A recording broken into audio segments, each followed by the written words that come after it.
Welcome to the Michigan Golfer Show with your host, Bill Shelton. Join us each week as we explore the people, the places, and the events that shape our great game. Welcome to this edition of the Michigan Golfer. I have three guests today that if you've been around Michigan amateur golf, you've seen these three people. Very, very active. I'm delighted to have Sara Wold, Richart and Thad Gutowski, three people that have been such an instrumental part of amateur golf in the state of Michigan. And they're here today to talk a little bit about the Michigan Golf Hall of Fame. And Betty, you were inducted just this last year, and we could talk about all of your honors, but that had to be a special time for you. It was a highlight in my life, and I was thrilled because it was at Indianwood, and Stan Aldrich has been such a great supporter of women's golf, has held the Women's Open 2 times in '89 and '94, so I had some very sentimental tears. I could understand that. Sara, the Michigan Golf Hall of Fame's been around for a while, and I know Thad's going to talk a little bit about the beginning of it, but it sounds like there's a resurgence of an effort to really make this a very viable part of golf in the state of Michigan. That's right, Bill. The Michigan Golf Foundation made it a goal to get it started again. It started in 1982 and then went till 1992. And then it stopped, and it's our goal to get it going again. And we did have an induction ceremony last year. Betty was one of the inductees, and it was very successful, and we've got plans to have it again this coming year. That's great. Thad, when we go back to 1982 and those first inductees, those were all people that you kind of had a connection with. Yeah, you're entirely right, Bill, and my connection with them was way before '82, Walter Hagen. My connection with him went back to about 1967. Of course, Chuck Kocius, who I've known for about 30 years, Walter Berkemo, who was a friend of mine, we used to play a lot of golf, and Al Watrous, who was an icon at Oakland Hills for many years, an old Ryder Cup player. He also was a good friend of mine. So I have an interest, other than being on the committee, an interest in some of the people that were initially inducted. Mm-hmm. Sara, what kind of qualifications? I assume there's probably a standard set of things, in addition maybe some special things that are used in selecting people for this. Yes, of course, they have to have a connection to Michigan.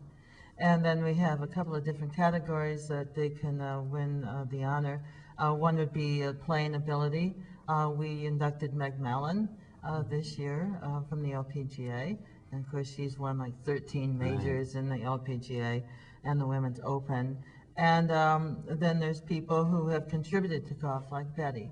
The nominating process is that we send out nominating forms to all of the umbrella organizations in golf in Michigan, and they send in nominations. And then everyone votes, and we're going to choose 5 inductees for this coming year. Great. And basically, you have different categories from which That's correct. people are chosen. That's correct. Because, for instance, mine was not for my playing ability, but for my volunteer work in national golf as well as the state. So That's true. Good. Mm-hmm. Thad, why do you think that maybe we had a period where the Hall of Fame kind of lost focus? I'm not sure, Bill. I know one thing is that we certainly should have a Golf Hall of Fame here in Michigan. After all, we got a state that has the highest participatory rate of anybody in the country, any state in the country. And we've had some great players come out of here, and I'm not entirely sure why it went down. I think the significant part is what we just heard here is that this does not only recognize people who can play well, it also recognizes people who make a significant contribution to making golf what it is. It isn't everybody that's teeing up. There are a lot of people behind the scenes, just like in a good production, theater production. So my interest is that I'd like to see it get back and get stronger and stronger as we go through the years. We're going to take a break, and then we'll be back to talk more about the Michigan Golf Hall of Fame with our guest today. Certainly an exciting new dimension, or a revitalized dimension of the Michigan golf scene. But first, let's take time out for these messages. Wild Bluff at Bay Mills, voted best golf course in the UP. Golf and gaming packages available from $89. Welcome back to the Michigan Golfer. We're visiting with Sara Wold, who is the co-chair of the Michigan Hall of Fame revitalization effort. Richart, the recipient or an inductee this last year, and Thad Gutowski, a member of the committee, and certainly someone who's been very active in amateur golf in the state of Michigan. Where is the Michigan Golf Hall of Fame? Well, right now it's housed at Indianwood Golf and Country Club, thanks to Stan Aldridge. It's been there since the beginning. And one of the goals of the Michigan Golf Foundation was to build Michigan Golf House, and that would house the Hall of Fame. But we're not quite there yet, but that's our long-term goal. Where do you basically get the financial support for the operation of the Hall of Fame? Well, actually, it's self-supporting from the event that we run, from the outing and the golf outing and the induction ceremony. The outing this year on the new course at Indianwood, and we will have breakfast, and we play a shambles. Do you know what a shambles is? No, I don't. No. Well, actually, it's a good format for this event. Best format I ever played in. All right. Everyone tees off, and then you choose the best ball, Drive. the best drive, and then everyone plays their ball into the hole from there. And so that way everyone gets off the tee, but everyone plays their own ball too. Oh, So it was a lot of fun, and then we had a lovely dinner and induction ceremony. that's And great. it was Now, well attended. that's in May? Yes, it's Sunday, May 18th at Okay. Indianwood. Okay, and I'm sure that they could go to the Michigan Golfer Online magazine and find those dates and information on how to participate in that too. Exactly.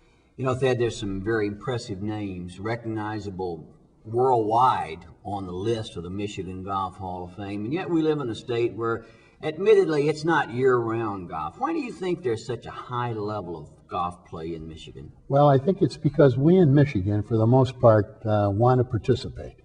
Whether it's boats, I think we have more boats than any other state. I think we have more snowmobiles than any other state, and and of course we have more public golf courses or daily fee courses than any other state. And I think it's because people want to participate as opposed to, let's say, in Manhattan or in a major metropolitan area where people have more of a propensity to watch things as opposed to participate. So I think the Hall of Fame here is very, very important because we do have so many golfers and we have so many people that have made a rather significant mark on the game of golf, not only here but throughout the world. You know, Betty, one of those names, and then we could talk about them, but you and I were talking during the break. The impact of Shirley on Shirley women's Sport, she was phenomenal, and of course, she came into the Golf Hall of Fame in 1989, I believe, but I have crossed paths with her for 40 years in my active participation, and she is very widely respected, has taught so many people throughout the world. She's an excellent teacher, and I think now teaches more than she competes. Just one of the many, many names.